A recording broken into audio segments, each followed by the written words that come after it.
अभी तक हम यूज कर रहे थे कॉन्टेक्स्ट, राइट? आया ना? तो सबसे पहले हमने यूज किया प्रॉप। अच्छा, जितनी भी चीजें हम कर रहे हैं ये सब स्टेट मैनेजमेंट कहलाते हैं। क्या कहलाते हैं? स्टेट मैनेजमेंट मतलब होता है हमारे जो यूज स्टेट बुक होता है ना, डेटा को एक जगह से दूसरी जगह ट्रांसफर करना है, कैसे करना है, क्यों करना है, ये सब चीजें कहलाती है स्टेट मैनेजमेंट। क्या कहलाती है? अब इन्हीं स्टेट मैनेजमेंट को सबसे पहले हमने प्रॉप से करा। प्रॉप्स में जो प्रॉब्लम आई वो ये आई कि जब हमारे पास मल्टीपल कंपोनेंट चेंजिंग हो जाती है तो प्रॉप्स के जरिए ट्रांसफर करने में मतलब बहुत दिक्कत आ जाती है, क्योंकि parent to child, child to grand child, grand child to great grand child, ये पूरी चेंजिंग बनानी पड़ती है। आया है ना? समझ आया? अब यहाँ इस चीज को ठीक करने के लिए अपन ने कॉन्टेक्स्ट का यूज किया। कॉन्टेक्स्ट बोलता है कि भाई आप क्या करो, आप डेटा को एक जगह रख दो और एक जगह रखने के बाद उसे यूज करते रहो, यूज कॉन्टेक्स्ट के जरिए, तो वो आसान हो गया।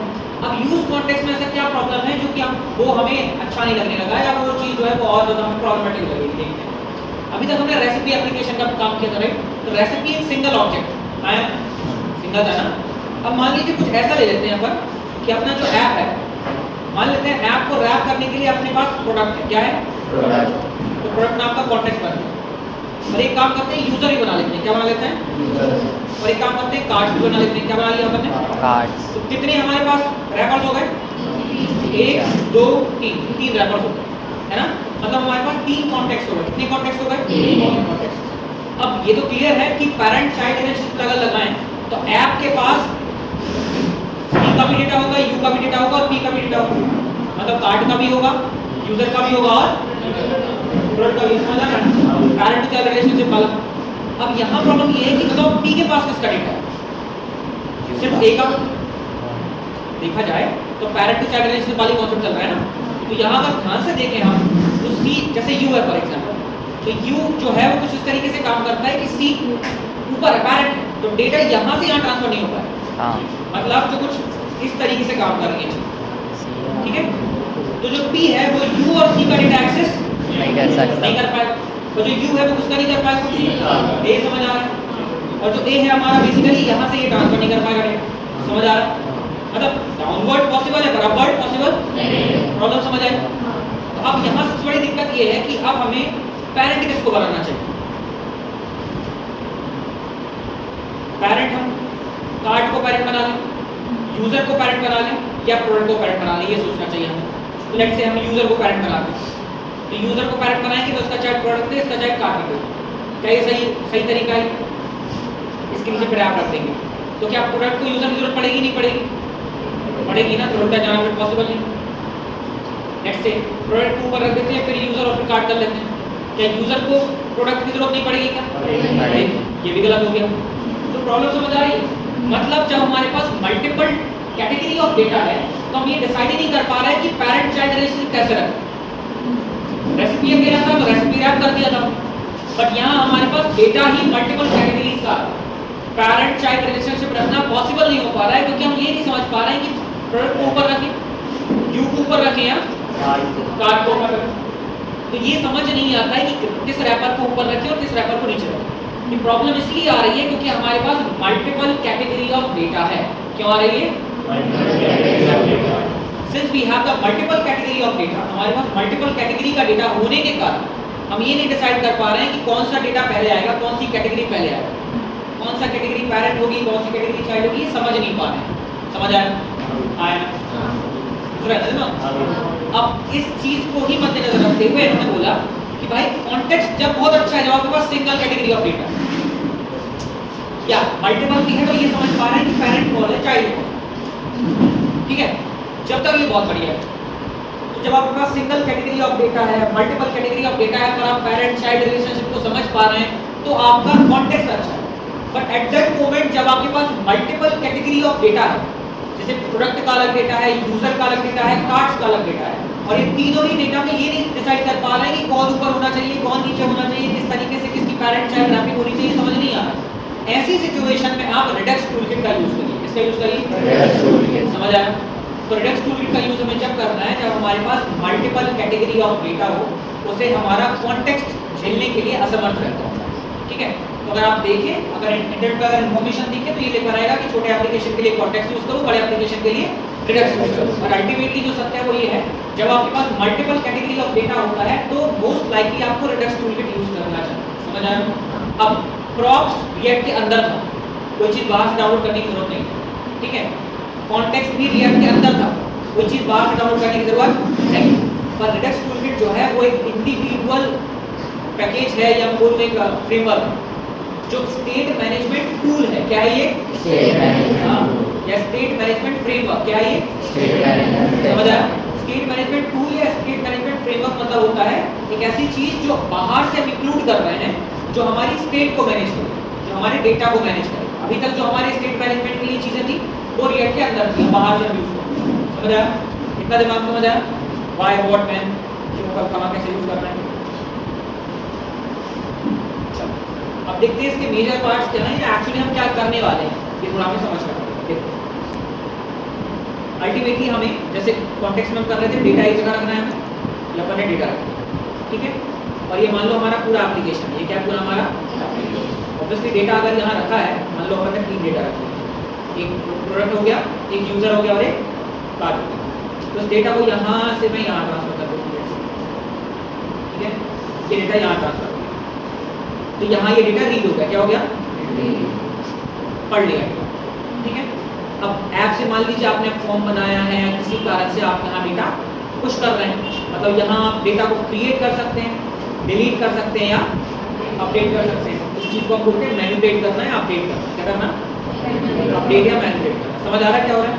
मतलब ये एरो जो है वो शो कर रहे हैं कि डेटा कब जाएगा ऐप की तरफ, जब क्या करना होगा हमें।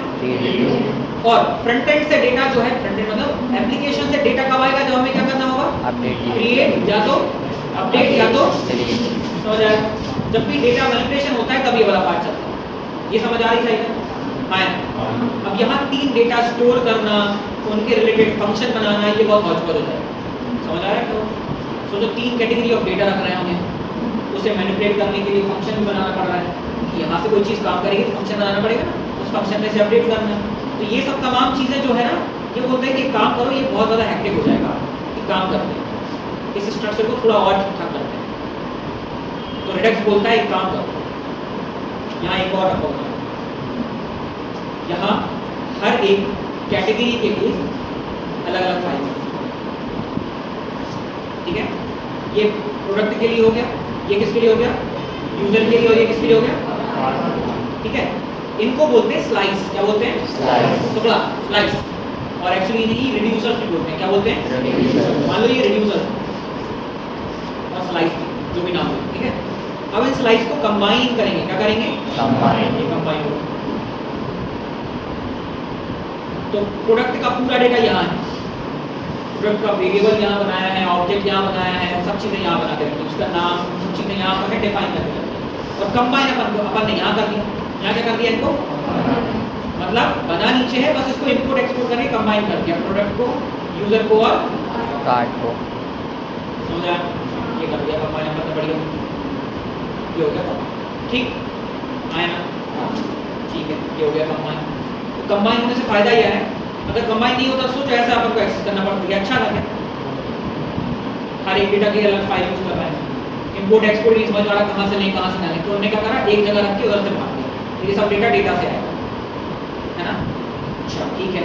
अब इनको चेंज करने के लिए यहाँ से फंक्शन बनाने पड़े, तो ये बोलता है कि अब डायरेक्टली तुम फंक्शन बनाओगे, ये बहुत हेक्टिक है, तो एक काम करते हैं, इसके लिए भी एक अपन बना लेते हैं, और इसके अंदर बनाते हैं अपन हर एक कैटेगरी के लिए अलग फाइल, प्रोडक्ट के लिए अलग है, यूजर के लिए अलग और कैटेगरी के लिए अलग, ठीक है।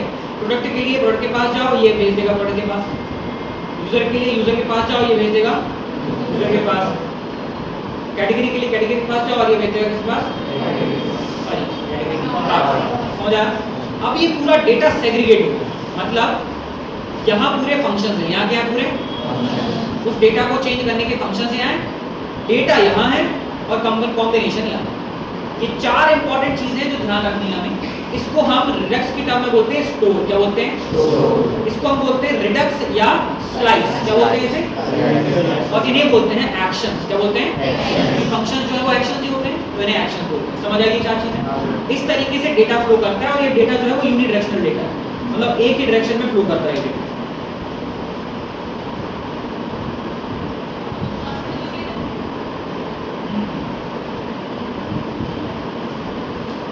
समझ आ गया?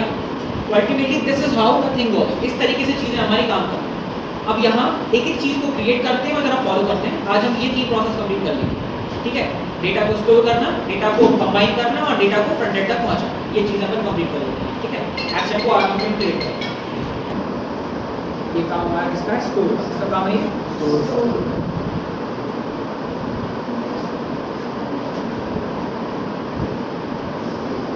ठीक, ओके। तो हमें स्टोर बनाना पड़ेगा। स्टोर बनाने के लिए हम जाते हैं ऑफिशियल वेबसाइट पर, रेडक्स स्टोर।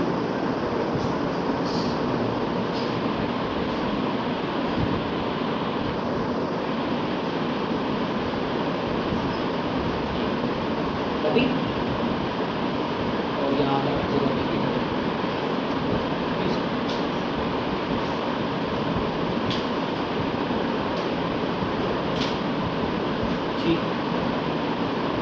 बना रहे हैं स्टोर, ठीक है।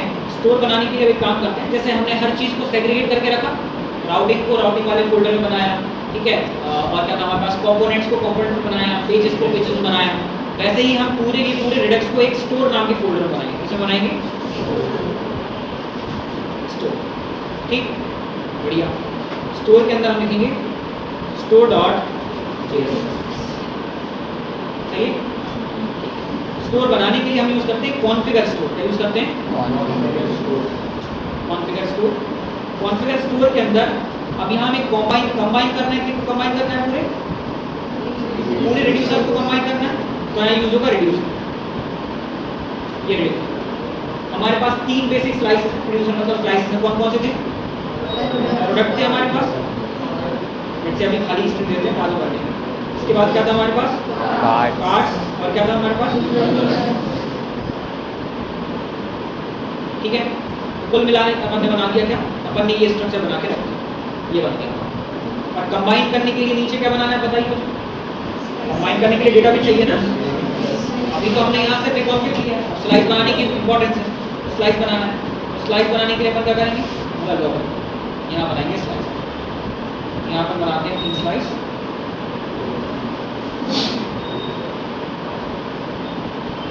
ठीक है। इसमें अपन लिख लेंगे क्या?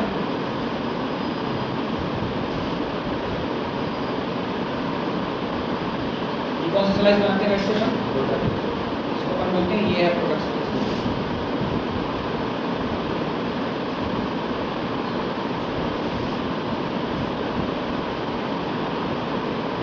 ये कौन सा है?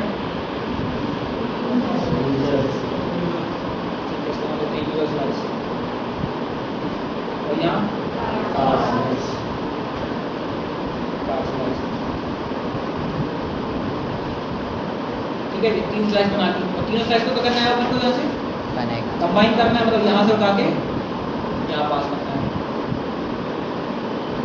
मतलब एक्सपोर्ट इंपोर्ट करना है।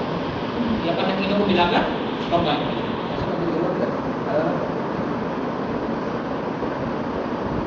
ठीक है, इन तीनों को अपन कंबाइन करना है। ये अपना रिड्यूसर क्या है? इसको कहीं कहीं फीचर्स भी बोलते हैं। क्या बोलते हैं? चलो अपन बनाते हैं, यहाँ एक फाइल पर फोल्डर बनाते हैं, इसका नाम रखते हैं, पहला बनाते हैं अपन प्रोडक्ट स्लाइस डॉट जेएस। अब स्लाइस को क्रिएट करने के लिए लिखिए क्रिएट स्लाइस। सबसे पहले आएगा स्लाइस का नाम। क्या नाम है स्लाइस का? प्रोडक्ट स्लाइस है। इसका डेटा आएगा इनिशियल स्टेट में। किसमें आएगा? अब इनिशियल स्टेट जो है रिजर्व कीवर्ड है, इसको ऐसा ही लिखना पड़ेगा। इनिशियल स्टेट क्या है? हमारा डेटा है, ठीक है। जो भी डेटा पर लिखना है, ठीक है। अब मान लीजिए कोई भी प्रोडक्ट उठा लेते हैं अपन, फेक प्रोडक्ट एपीआई से प्रोडक्ट्स उठा लेते हैं। लेट्स से ये वाला प्रोडक्ट कॉपी कर लेते हैं, है ना। अभी एक ही प्रोडक्ट आ रहा है, ये ठीक। इनिशियल स्टेटमेंट डेटा के अंदर प्रोडक्ट किसके अंदर है? ये बन गया स्लाइस। अब इस स्लाइस को अपन को कहाँ डालना है? इसको कहाँ भेजना है अपन को? मतलब इसको एक्सपोर्ट मानना पड़ेगा यहाँ से। एक काम करते हैं, इसे सेव कर लेते हैं प्रोडक्ट नाम से, product slice is equals to, ठीक है, क्या लिखेंगे? एक्सपोर्ट डिफॉल्ट कौन सा? समझ आ रहा है? अब दिक्कत ये है कि ये जो क्रिएट स्लाइस है ना, 2 चीज़ें देता है। एक इसका खुद का डेटा, डेटा मतलब ये डेटा, इसके अंदर क्या स्टोर है? डेटा स्टोर है। बस डेटा को चेंज करने के लिए कुछ फंक्शन होते हैं, उसको अपन एक्शन बोल रहे थे। याद करो क्या बोल रहे थे? पहला तो हो गया डेटा खुद, डेटा जो स्टोर्ड है वो डेटा, और दूसरा वो डेटा चेंज करने के लिए एक्शंस। तो हमें क्या चाहिए? अभी डेटा चाहिए, क्योंकि स्टोर में क्या आएगा? डेटा है और उसके एक्शंस, डेटा आएगा ना। तो बोल रहा हूँ भैया मैं यहाँ से आप इसके अंदर से सिर्फ डेटा निकाल दो, तो डेटा को नाम है रिड्यूसर। क्या नाम है इसका? जो यहाँ स्टोर है वो रिड्यूसर है।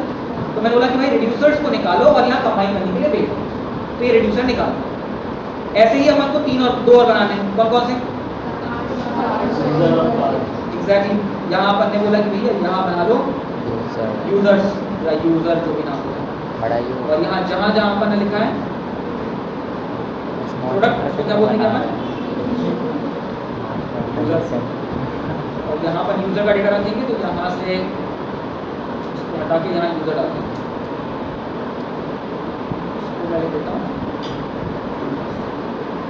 ये यूजर आ गया, एक यूजर का लेते हैं। तो एक एपीआई है, फ्री एपीआई, उसका यूज करता हूँ। ठीक है, यूजर बन गया। और क्या चाहिए हमें? इसका नाम लिखते हैं अपन कार्ड।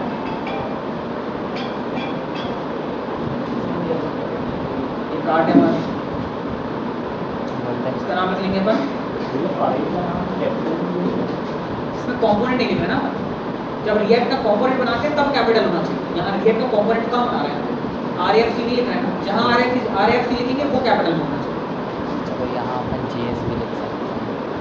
ये कार्ड, ठीक है। इसका नाम अपन लिखते हैं गलत जगह पर।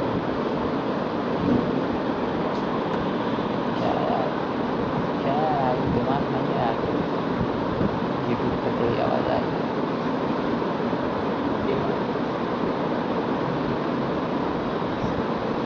ठीक है, तीनों बन गए, तीनों का एक्सपोर्ट भी मार दिया। क्या करना है इन्हें?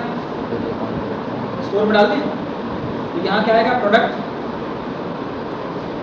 स्लाइस। ऐसे यहाँ क्या आ जाएगा? Card slice.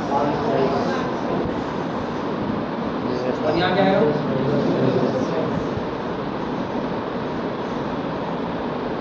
ठीक। कुल मिलाकर अपन ने क्या बोला? अपन ने बोला कि भाई देखो अब ये कनेक्शन भी सीवियर हो गया, मतलब हमने जो ये अलग अलग फाइल बनाई थी, ये सब बनाकर इन्हें जोड़ दिया किससे? स्टोर। और स्टोर के अंदर रिड्यूसर के अंदर वो कंबाइन हो गया। रिड्यूसर तीनों अलग अलग फाइल में है, पर अब यहाँ एक में स्टोर। ठीक है, तो इंपोर्ट भी करना पड़ेगा वापस। ये मतलब तो ठीक है, ये कैसा आ गया इंपोर्ट की जगह?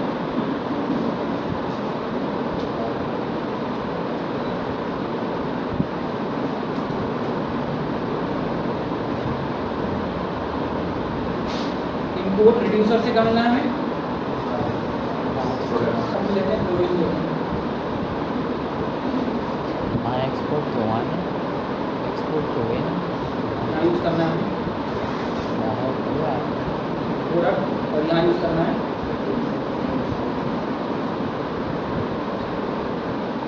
ठीक है। अब यहाँ हमने रिड्यूसर्स के अंदर 3 रिड्यूसर्स बनाए, ये 3 स्लाइस बनाए। तीनों स्लाइस में डेटा स्टोर करके रख दिया हमने, और डेटा स्टोर करने के बाद हमने यहाँ से उसे एक्सपोर्ट मारा है उसके डेटा। तीनों के जो डेटा एक्सपोर्ट हुए वो अपन ने कहाँ रख लिए? डेटा को रिड्यूसर एक्सपोर्ट करके यहाँ रख दिए, कलेक्ट कर। तो ये इतनी फंक्शनलिटी बन गई। अब जो डेटा है इसे फ्रंट एंड को पहुँचाना है, मतलब रिएक्ट के एप्लीकेशन तक पहुँचाना है यहाँ। तो वो लोग इस जगह पर मुझे डेटा चाहिए, क्या चाहिए यहाँ मुझे? तो मुझे कुछ इस तरीके से डेटा को यहाँ अटैच करना है, ठीक है। और ये अटैच करने के लिए जो मुझे यहाँ चाहिए वो है प्रोवाइडर। क्या है?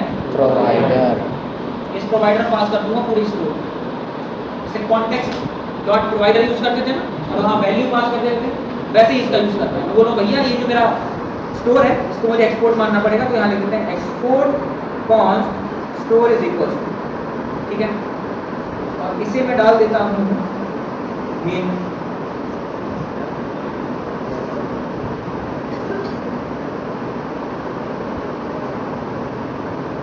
प्रोवाइडर, ये आ गया प्रोवाइडर। क्या पास करेंगे हम? स्टोर में क्या पास करेंगे? ठीक है, मतलब ये कनेक्शन भी बैठ गया। मतलब ये जो डेटा है वो यहाँ से हुआ, और ये जो डेटा है वो पूरे एप्लीकेशन में आ गया। अब इस पूरे एप्लीकेशन में मान लो तो मैं वो यूज करना है किसी एक कंपोनेंट के अंदर जिसका नाम है ऐप। अब तुम्हें ये डेटा जो स्टोर है वो यहाँ चाहिए, मतलब ये जो डेटा है वो कहाँ चाहिए आपको, तो इसके लिए आपको यूज़ करना पड़ेगा यूज़ सेलेक्टर। क्या यूज़ करना पड़ेगा, और ये होता है रीड ओनली। क्या होता है ये रीड ओनली, मतलब सिर्फ पढ़ सकते हैं, इसमें चेंजेस नहीं कर सकते। ठीक है, तो जो डेटा स्टोर है वो यहाँ यूज़ करने के लिए आपको यूज़ सेलेक्टर का यूज़ करना है। मतलब अब आप यहाँ आएंगे तो बोलो ठीक है ये सब तो बन के रेडी है, अगर इस डेटा को मुझे एक्सेस करना है तो मैं आप में आता हूँ, ये हमारा है, यहाँ लगाऊंगा यूज़ सेलेक्टर, और ये क्या ले रहा है, कॉल बैक ले रहा है जिसमें स्टेट ले रहा है। ठीक है, तो बोलो ठीक है भाई कॉल बैक है, इसके अंदर क्या है, स्टेट है, और इसी स्टेट को रिटर्न कर देता हूँ। ठीक है, इसको मैं बोलता हूँ कॉन्स्ट डेटा, देखते हैं इस डेटा में क्या है।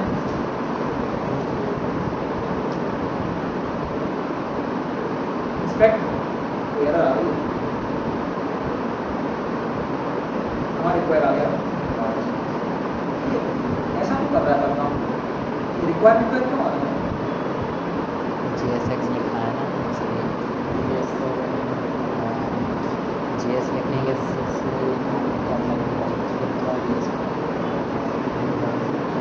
फाइल का नाम अगर GS लिखेंगे तो शायद ना आए सजेशन, तो कॉमन GS में जाके CGS लिखना पड़ेगा। इतना अच्छा भी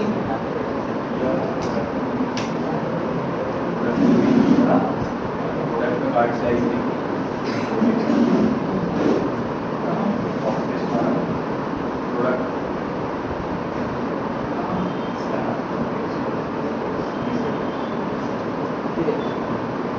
तो हमने जो स्टोर में तीन चीजें कंबाइन करी हैं, किसके अंदर, स्टोर में तीन चीजें कंबाइन है, प्रोडक्ट्स, कार्ड्स और प्रोडक्ट्स, कार्ड्स, तीनों चीजें। इसके अंदर हमने डेटा है, तो कार्ड्स के अंदर डेटा है तो ये डेटा आ गया, प्रोडक्ट्स के अंदर डेटा है तो ये डेटा आ गया, यूजर्स के अंदर डेटा है तो ये, और हर डेटा यहाँ अवेलेबल हम एक्सेस कर पा रहे हैं। ठीक है, अब ये जो कार्ड्स, प्रोडक्ट्स, यूजर्स है ना, वो ये वाले दिख रहे हैं, ये वाले, और इसकी वैल्यू क्या है, प्रोडक्ट स्लाइस। तो प्रोडक्ट स्लाइस की जो वैल्यू है ना, ये वाला ऑब्जेक्ट, ये ऑब्जेक्ट बन जाता है इनकी वैल्यू के, इसके अंदर डॉट डेटा है तो यूजर डॉट डेटा के अंदर अरे हमारा जो एक्सेस कर सकते हैं। तो ये हम इस तरीके से ग्लोबल वैल्यू एक्सेस कर रहे हैं।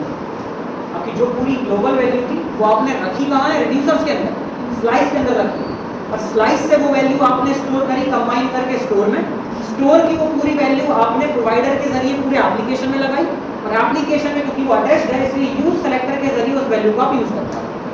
This is all the thing. तो इस तरीके से कोई भी डेटा अगर आपकी जगह पर स्टोर है, जहाँ स्टोर है, उसे आप नॉर्मली किसी भी जगह पर देख सकते हैं आराम से यूज सेलेक्टर की हेल्प, इसकी हेल्प से। समझ आया, ये होता है सिनेरियो, इसके जरिए बढ़िया आप वैल्यू देख लो, खत्म, ये चीज समझ आई। तो ये है कि कोई भी डेटा कैसे, कोई भी डेटा अगर स्टोर्ड है हमारे पास, उस स्टोर्ड डेटा को किस तरीके से हम देखें। अब दूसरी स्टेप जो है वो ये है कि जब भी हमारे पास यहाँ कोई डेटा है जिसे फॉर्म से मैं सेव कर रहा हूँ, तो ये हम एक्शन के जरिए इसमें डालते हैं। तो वो एक्शन कैसे बनाते हैं, क्या करते हैं, अभी तो नहीं पढ़ेंगे, बहुत ज़्यादा हॉस्पिटल हो जाएगा, दिमाग खराब हो जाएगा, क्योंकि वो पूरी एक अनदर स्टोरी है। ठीक है, वो अनदर पार्ट है। पहले ये चीज़ अच्छे से समझ के इस चीज़ पर काम करते हैं, इसके बाद फिर हम मूव करेंगे आगे की तरफ वो कैसे काम करते हैं। ठीक है, तो ये हमारा बेसिक पार्ट जिस पर हम काम कर रहे हैं। इस तरीके से आपको इनका यूज़ कर सकते हैं। ठीक है, आपने बनाया पहले स्टोर बनाने के बाद आपने बनाया रिड्यूसर के अंदर आपने डेटा डाला, उसके बाद इसे आप यूजुअली देख रहे हैं। समझ आया? अभी तो मेरे पास 5 है, वो शायद ज़्यादा अच्छे से समझ आएगी आपको। भैया मुझे अगर मेरे कार्ड का डेटा यूज़ करना है तो मैं कैसे, यहाँ से डॉट कार्ड लिख लो, बस यहाँ पे पूरा स्टेट भेजा है ना, स्टेट डॉट कार्ड लिख लो, सिर्फ क्या रिटर्न होगा, सिर्फ कार्ड का डेटा।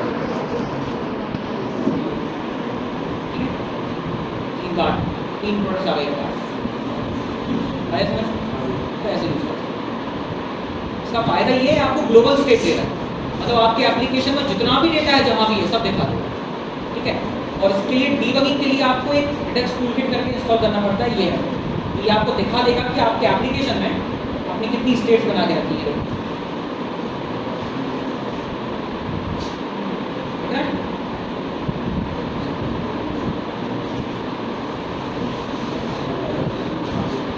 ब्राउजर में ही दिखा देगा कि आपकी कौन कौन सी स्टेट्स हैं। कौन कौन से एक्शन है, अभी एक्शन कोई नहीं है, फर्स्ट स्टेट हमारे पास ये 3 है तो ये दिखा रहा है, यू हैव 3 स्टेट्स और मैं ये डेटा चार्ट 3 किसी भी तरह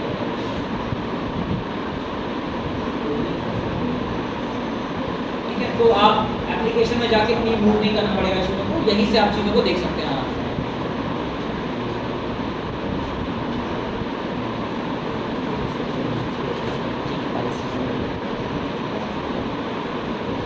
ओके ठीक है, अगर इसको समझते हैं तो यहाँ अगर ध्यान से देखें स्टोर क्या कर रहा है, ठीक है, collection of all the data from the reducers.